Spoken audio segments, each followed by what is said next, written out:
रंधावा, स्वागत है आपका हमारे इस विशेष कार्यक्रम में, जहां हम बात कर रहे हैं माघ मेले के 5वें पवित्र स्नान की, जो 1 फरवरी को होगा। और इस बार भी अंदाजा लगाया जा रहा है कि संगम पर श्रद्धा का नया रिकॉर्ड बनने वाला है।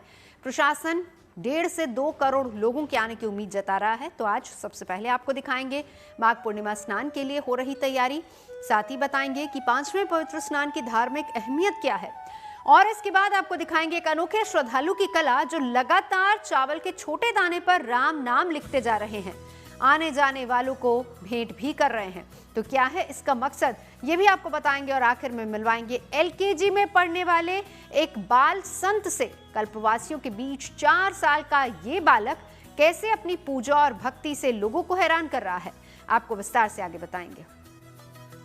चलिए शुरुआत करते हैं 1 फरवरी को होने वाले माघ पूर्णिमा स्नान से। आस्था जब पुकारती है तो रास्ते अपने आप बन जाते हैं। मौसम भले ही सर्द हो, लेकिन घर से संगम की दूरी कितनी भी दूर क्यों ना हो, श्रद्धालु एक बार फिर से तीर्थराज के लिए निकल पड़े हैं, क्योंकि मौका है माघ मेले में 5वें पवित्र स्नान का, जिसके लिए देश के अलग अलग हिस्सों से लाखों की संख्या में लोग पहुंचने वाले हैं। अंदाजा लगाया जा रहा है कि इस बार आंकड़ा 2 करोड़ तक जा सकता है। इसीलिए प्रशासन दिन रात जुटा हुआ है। रास्तों से लेकर घाट तक और सुरक्षा से लेकर सुविधाओं तक तैयारियां पुख्ता की जा रही हैं। देखिए रिपोर्ट। नारायण नारायण नारायण नारायण लक्ष्मी नारायण नारायण नारायण लक्ष्मी नारायण तीर्थ नारायण नारायण। चंदन है इस धाम की मिट्टी, माथे से लगती है तो आस्था को आध्यात्म से जोड़ती है। जहाँ कण कण में देवताओं के वास का गहरा विश्वास है, इसीलिए कदम चल ही पड़ते हैं संगम की ओर, एक डुबकी के लिए जो तन मन को पवित्र बनाती है। और सच है, आशीर्वाद देने के लिए ही तो इन्हें गंगा बुलाती है। संगम फिर बुला रहा है लाखों लाख श्रद्धालुओं को। 1 फरवरी को माघ मेले का 5वां पवित्र यानी कि माघी पूर्णिमा स्नान है। अंदाजा है कि आने वालों की तादाद 2 करोड़ तक जा सकती है। इसीलिए एक बार फिर से प्रशासन जोर शोर से तैयारियों में जुटा है। संगम की रेती पर सबसे बड़े धार्मिक और आध्यात्मिक मेले में 4 स्नान सकुशल बीत गए हैं और 5वां स्नान माघी पूर्णिमा का होना है। इसके लिए तैयारियां तेज कर दी गई हैं और यहाँ पर 3.5 किलोमीटर से ज़्यादा के जो ये अस्थायी घाट हैं वो बनाए जा रहे हैं, और यहाँ बोरियां जो रखी जा रही हैं, जिससे श्रद्धालुओं को किसी तरह की दिक्कत ना हो, इसके लिए ये बोरियां रखी जा रही हैं। सुरक्षा व्यवस्था के भी पुख्ता इंतजाम किए गए हैं। हालांकि 4 जो प्रमुख स्नान हुए हैं उसमें 18 करोड़ से ज़्यादा श्रद्धालुओं ने आस्था की डुबकी लगाई थी।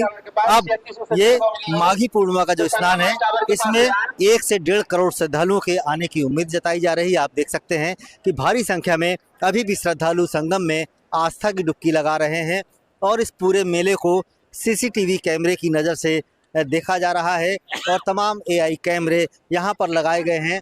और सुरक्षा की बात करें तो जल पुलिस, ATS और यहाँ NDRF, SDRF की तैनाती की गई है, ताकि किसी भी तरह की श्रद्धालुओं को दिक्कत यहाँ पर ना हो और श्रद्धालु सकुशल स्नान करके वापस चले जाएं। हालांकि यहाँ पर माघी पूर्णिमा के स्नान के बाद ये जो मेला है खाली होने लगता है, कल्पवासी जाने लगते हैं, और कई लोग हैं त्रिजटा स्नान यानी 3 दिन के बाद जो स्नान होता है उसको करके जाते हैं, और फिर इसके बाद जो आखिरी स्नान होगा वो यहाँ पर महाशिवरात्रि का होगा 15 तारीख को। इसके बाद ये पूरा मेला सकुशल संपन्न हो जाएगा। शहर से लेकर घाट तक सुविधा और सुरक्षा को दुरुस्त किया जा रहा है। माघी पूर्णिमा का स्नान धार्मिक तौर पर बहुत अहम माना जाता है, और इसके साथ ही मेला एक तरह से समापन तक पहुंच जाता है। यानी माघ मेले का पुण्य अर्जित करने के लिए देश भर से बड़ी तादाद में श्रद्धालुओं का आना तय है। माघी पूर्णिमा का जो विशेष स्नान है इसमें है कि अगर आप माघी पूर्णिमा में स्नान कर लेते हैं तो पूरे महीने का स्नान का फल शास्त्रीय मत से प्राप्त होता है। नारद पुराण की दृष्टि से जो शास्त्रीय योग है रवि पुख्य योग बन रहा है, और रवि पुख्य योग में सूर्य को भी अर्घ होता है और चंद्रमा को भी अर्घ होता है। तो सुबह वाले सूर्योदय के पहले जो स्नान करने वाले लोग हैं वो अमृत योग में स्नान कर पाएंगे। इसलिए साधकों से अपेक्षा है कि आप अगर पूरे महीने का स्नान में फल प्राप्त करना चाहते हैं तो आपको नियमतः 5 चीजों का ध्यान रखना होगा।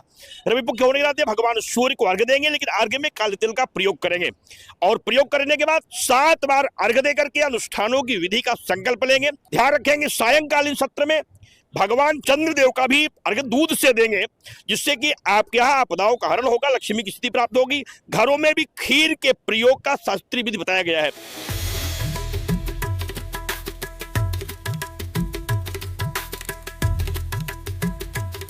वैसे तो बसंत पंचमी के बाद मेले से ज्यादातर साधु संतों का डेरा उठ चुका है, लेकिन अभी भी जो चहल पहल और रौनक है वो कल्पवासियों की वजह से है, जो परंपरा के मुताबिक माघी पूर्णिमा के स्नान के बाद ही विदा होंगे। इसीलिए संगम पर 5वां स्नान और भी विशेष हो जाता है। प्रशासन के लिए भी चुनौती थोड़ी बढ़ जाती है। स्नान के बाद कल्पवासियों को मेला क्षेत्र से बाहर निकलना होगा। ऐसे में वापसी मार्ग पर जाम न लगे, इसका भी पूरा ख्याल रखा जा रहा है। कल्पवासियों के परिजनों और उनकी गाड़ियों के लिए भी नियम तय कर दिए गए हैं। रेलवे स्टेशन और बस अड्डों पर समन्वय बनाने के लिए अफसरों की टीम तैनात की जा रही है। एम्बुलेंस और डॉक्टर्स की पहले से ही तैनाती होगी। ज्यादातर कल्पवासी रविवार और कई मंगलवार को स्नान करके वापस चले जाएंगे। तमाम लोग जो त्रिजटा स्नान करते हैं उन्हें संपूर्ण फल प्राप्त होता है, इसलिए तीसरे दिन लोग त्रिजटा, और जो लोग उसी दिन जाना चाहते हैं वो 3 बार स्नान करते हैं। शिव शक्ति स्नान, विष्णु स्नान और रुद्र स्नान, तीनों स्नान करके 3 बार भगवान को अर्घ्य देते हैं, पूजन करते हैं, परिक्रमा करते हैं, दान करते हैं, तप करते हैं, पुण्य करते हैं। फिर किसी को भोजन कराने के बाद भोजन ग्रहण करते हैं। बची वस्तुओं को तीर्थ पुरोहितों को दान कर देते हैं। माँ गंगा से गंगा जल ले आते हैं और अपने घर के लिए प्रस्थान करते हैं। माघ मेले में अभी तक 4 पवित्र स्नानों में श्रद्धा का रिकॉर्ड बना है। माघी पूर्णिमा का स्नान भी नया कीर्तिमान रचेगा। ये समझते हुए प्रशासन ने सभी घाटों पर तैयारी शुरू कर दी है। घाटों के किनारे मरम्मत हो रही है। घाटों पर बालू भरी बोरियों के अलावा पुआल डालने का काम भी चल रहा है। चेंजिंग रूम दुरुस्त किए जा रहे हैं और जानकार बता रहे हैं कि 5वें पवित्र स्नान पर कई शुभ संयोग भी बन रहे हैं, इसीलिए भारी भीड़ उमड़ने की उम्मीद है।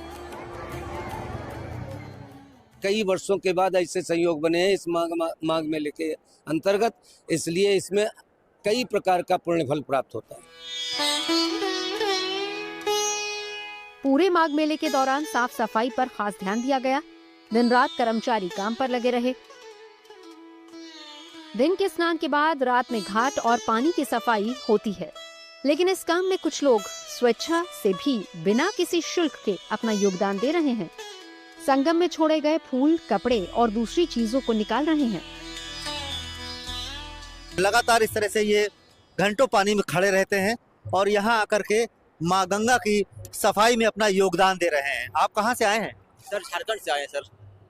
तो ये आप जो गंगा सफाई का काम कर रहे हैं तो किस तरह से योगदान दे रहे हैं गंगा सफाई में आप? ये तो हम सुबह 8 बजे से लगे रहते हैं सर, और अभी तक देखिए टाइम में कितने हो गए, 8 बजे के होंगे। और सुबह 8 बजे लगते हैं सर। अभी तक मेरा ये कार्य जारी है सर। जब तक पूरे गंगा माँ की सफाई पूरा क्लीन नहीं करूँगा सर, उठूंगा नहीं सर यहाँ से। तो इस सेवा के लिए निःशुल्क कर रहे हैं कुछ सेवा? निःशुल्क सर, निःशुल्क कर रहे हैं सर। कितना अच्छा लगता है कि गंगा सफाई आप कर रहे हो। कितना तकलीफ होती है किस तरह गंदगी लोग फैलाते हैं?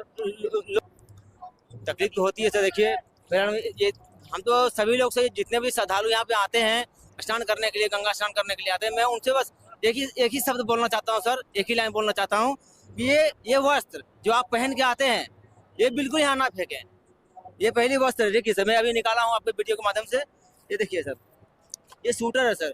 देखिए ये भी वस्त्र पुराना है, गंगा माँ को ये सब कभी सपोर्ट नहीं करेंगे। ये पहली बात। दूसरी बात देखिए, ये धोती और एक है सर, ये देखिए सर, ये भी है। लोगों से क्या अपील करेंगे आप? यही कहता हूँ, हाथ जोड़ के विनती करता हूँ, जितने श्रद्धालु यहाँ पे आते हैं गंगा स्नान करने के लिए, ये बिल्कुल ये काम ना करें, गंदगी ना फैलाएं। हमारी गंगा माँ निर्मल है, निर्मल रहने दीजिए उनको, गंदगी ना करें। साफ सफाई के साथ ही संगम पर सुरक्षा के भी पुख्ता इंतजाम है। माघी पूर्णिमा को देखते हुए उसे और ज्यादा चाक चौबंद कर दिया गया है। संगम पर सामान्य दिनों में भी भक्तों की तादाद हजारों में रहती है, इसीलिए प्रशासन की नजर यहाँ 24 घंटे रहेगी। ये इंतजाम और श्रद्धालुओं की ऐसी मौजूदगी मेले को मिनी महाकुंभ बना दे रही है। संगम की रेती पर लगे माघ मेले में माघी पूर्णिमा का स्नान होना है और ये 5वां महत्वपूर्ण स्नान है। लेकिन लगातार जो श्रद्धालुओं की भीड़ है प्रयागराज के संगम में आ रही है और आस्था की डुबकी लगा रही है। हमारे साथ एक ऐसा जत्था है जो पंजाब से आया है। तो पंजाब से श्रद्धालु आए हैं और यहाँ पर उन्होंने आकर आस्था की डुबकी लगाई है, माँ गंगा से क्या प्रार्थना की है और यहाँ पर जब आप आए हैं तो व्यवस्थाएं आपको कैसी लग रही है? हाँ जी, जय बाबा राम तमन जी महाराज की सदा ही जय, जय गंगा मैया की। हमें यहाँ पर आकर बहुत अच्छा फील हुआ। आप योगी सरकार की जो भी सुविधाएं हैं यहाँ पर बहुत अच्छी लगी। कुंभ में और इस माघ मेले में कितना अंतर लग रहा है? अंतर तो है पर उतना नहीं है, तो बड़ा बहुत अच्छा, पर उसमें भीड़ बहुत ज्यादा थी। मतलब मिनी कुंभ जैसा फील हो रहा है? हाँ, मिनी कुंभ जैसा फील हो रहा है। कैसे पहली फरवरी के बाद मेला सिमटने लगेगा। रौनक तो रहेगी लेकिन भीड़ भाड़ पहले जैसी नहीं होगी। लेकिन उससे पहले श्रद्धा का बड़ा जन सैलाब उमड़ने वाला है। इस साल माघ मेले में एक और इतिहास बनने वाला है। श्रद्धालुओं की सुरक्षा व्यवस्था के भी पुख्ता इंतजाम किए हैं। एटीएस, जल पुलिस और तमाम सुरक्षा एजेंसियां पूरे मेले में नजर बनाए हुए हैं और पूरे इस माघ मेले को सीसीटीवी कैमरे की नजर से देखा जा रहा है। चप्पे चप्पे पर नजर रखी जा रही है और जो लाइटों की बात करें तो दूधिया रोशनी से पूरा ये माघ मेला नहाया हुआ लग रहा है और मानो ऐसा लगता है कि जैसे आसमान के तारे जमीन पर आ गए हों। लोग यहाँ पर लगातार आ रहे हैं। अब 5वां जो महत्वपूर्ण स्नान है माघी पूर्णिमा का 1 फरवरी को होना है। इसके लिए मेला प्रशासन पूरी तरह से तैयार है और यहाँ पर अब माघी पूर्णिमा के स्नान के बाद कल्पवास का भी समापन हो जाएगा। पंकज श्रेष्ठ, प्रयागराज, गुड न्यूज टुडे। आस्था के कई रूप होते हैं, कभी मंत्रों में, कभी मौन में, तो कभी बेहद सूक्ष्म प्रयासों में। जहां विश्वास गहराता है वहीं भक्ति नए स्वरूप लेती है। संगम की पावन भूमि पर इसी भाव का एक अनूठा उदाहरण सामने आया। ऐसा प्रयास जो साधारण नजर आता है लेकिन भीतर से गहरी साधना और समर्पण की कहानी कहता है। चावल के छोटे दाने पर भगवान राम का नाम उकेरना समर्पण से ही संभव है, जिसे देखने के लिए मेला क्षेत्र में लोग ठहर जाते हैं। आप भी देखिए।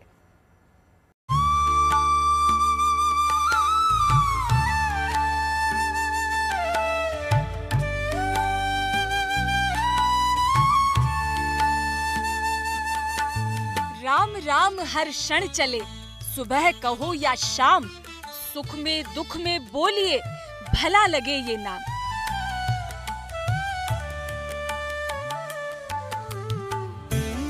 जिसे एक नाम में पूरा संसार समाया है, उसे भक्त ने चावल के छोटे से दाने पर उकेर दिया है। राम नाम एक अक्षर नहीं, अपार शक्ति है। वो नाम जो मन को शांति देता है, आत्मा को बल देता है और युगों युगों से मानवता को मर्यादा का पाठ पढ़ाता आ रहा है। सोचिए, ये नाम कितना विराट है, पर देखिए कितने सूक्ष्म भाव से भी इसकी पूजा की जा सकती है। संगम तट पर माघ मेले की आध्यात्मिक धारा के बीच इस बार भक्ति का ऐसा अनुपम नजारा सामने आया है जो हर श्रद्धालु के हृदय को छू रहा है। जौनपुर के रहने वाले मनीष पाल ने राम भक्ति को अनोखे स्वरूप में ढाल दिया है। मनीष चावल के एक एक सूक्ष्म दाने पर श्री राम जय राम लिखकर श्रद्धालुओं को निशुल्क भेंट कर रहे हैं। माघ मेला शुरू होते ही संगम पहुंचे मनीष अब तक 11,000 से ज्यादा चावल के दानों पर राम नाम अंकित कर लोगों तक पहुंचा चुके हैं। संगम की रेती पर लगे माघ मेले में साधु संतों के रूपों के साथ भगवान राम का भी एक रूप नज़र आता है। सबसे बड़ी बात, एक चावल में भगवान राम का नाम लिखकर फ्री में एक शख्स बांट रहा है। ये प्रयागराज का माघ मेला का आप देखेंगे हनुमान मंदिर का द्वार है और जन आश्रम भी यहीं पर है और उसी के जस्ट बगल में आप देखेंगे तो चावल के दाने पर श्री राम लिख रहे हैं और उसके बाद लोगों को फ्री में ये चावल दे रहे हैं। आप देखिएगा पैक करते हैं बाकायदा राम के पोस्टर्स के साथ और ये हर दिन हजारों चावल के दाने आम आदमी को देते हैं इस आशय से कि भगवान राम की पूजा अर्चना के साथ ये भगवान राम का स्मरण करा सके, लिहाजा ये यहाँ पर आकर बना भी रहे हैं। ये कला भी है और साधना भी। मनीष की आस्था, संयम और भक्ति का प्रतीक है। श्रद्धालु जब उस छोटे से चावल के दाने को हाथ में लेते हैं तो उसमें राम नाम के साथ एक दिव्य अनुभूति भी महसूस करते हैं कि प्रभु के शरण में जो चले जाते हैं उनको किसी चीज की कमी नहीं होती है, कोई चीज़ की कमी नहीं है। और हमारे ये भाई जो ये सेवा कर रहे हैं, लोगों को राम राम लिख कर दे रहे हैं, इनको कई पुष्ट तक किसी परिवार को कमी नहीं होगा। मनीष पाल एक पढ़े लिखे तकनीक से जुड़े भक्त हैं। उन्होंने पॉलिटेक्निक और ITI इलेक्ट्रॉनिक्स की शिक्षा प्राप्त की है, वहीं बीटेक की पढ़ाई भी की है। क्या कर रहे हैं आप यहाँ पर? जी, मैं चावल के दाने पे प्रभु श्री राम का नाम लिखता हूँ। हाँ, क्यों, कैसे, कितना महीन काम है, कैसे करते हैं? जी, सब प्रभु कृपा है और ये माइक्रो आर्ट का एक पार्ट है जो है। लेकिन नहीं लगता कि संगम पे आए हैं आप? जी हाँ, और भगवान राम की फ्री सेवा कर रहे हैं, पैसे की बड़ी ज़रूरत होती है। बिल्कुल होती है, लेकिन कहीं कहीं ऐसा होता है कि पैसे की ज़रूरत नहीं होती है और हमारे प्रभु श्री राम का नाम है तो यहाँ पे पैसे की हमें कोई ज़रूरत नहीं। भगवान के राम में क्या बात है जो आप फ्री निःशुल्क बांट रहे हैं? प्रभु राम का जो जीवन काल रहा है ना, वो सबसे ज़्यादा मोटिवेशन देता है हमें, जो हमें प्रेरित करता है जीवन में अच्छा करने के लिए और लोगों के लिए अच्छा करने के लिए। फिलहाल मनीष कानपुर में डिजिटल लाइब्रेरी का संचालन कर रहे हैं। इसमें पहले वो 1008 चावल के दानों पर भगवान शिव का नाम लिखकर भी अपनी भक्ति का परिचय दे चुके हैं। इससे ज़्यादा मोटिवेशन देता है हमें, जो हमें प्रेरित करता है जीवन में अच्छा करने के लिए और लोगों के लिए अच्छा करने के लिए। इसलिए जो है हम प्रभु राम का नाम लिख रहे हैं। क्या क्या करते हैं आप? मैं इंजीनियरिंग किया हुआ हूँ और मैं कानपुर में जो है डिजिटल लाइब्रेरी चलाता हूँ और इंजीनियरिंग के स्टूडेंट को ट्रेनिंग भी देता हूँ। और यहाँ निःशुल्क कर रहे हैं? जी हाँ, बिल्कुल निःशुल्क, कोई भी पैसा नहीं। राम नाम के इस अद्भुत संदेश के पीछे मनीष की सोच बेहद गहरी है। तकनीक के गलत उपयोग से जहां कई बार समाज में नेगेटिविटी आ रही है, वहीं इस तकनीक का सकारात्मक प्रयोग भी संभव है। अगर इससे भक्ति, संस्कार और मर्यादा से जोड़ा जाए तो समाज की दिशा बदली जा सकती है। संगम तट पर राम नाम की ये मौन साधना माघ मेले को एक अलग ही आध्यात्मिक ऊंचाई दे रही है। ये कहानी सिर्फ मनीष पाल की नहीं, बल्कि उस आस्था की है जहां राम नाम दाने दाने में बसकर जन जन तक पहुंच रहा है। प्रयागराज से आनंद राज के साथ bureau report, good news today. हमारी इस विशेष पेशकश में अभी के लिए बस इतना ही। देश और दुनिया की तमाम अच्छी खबरों के लिए आप देखते रहिए गुड न्यूज टुडे।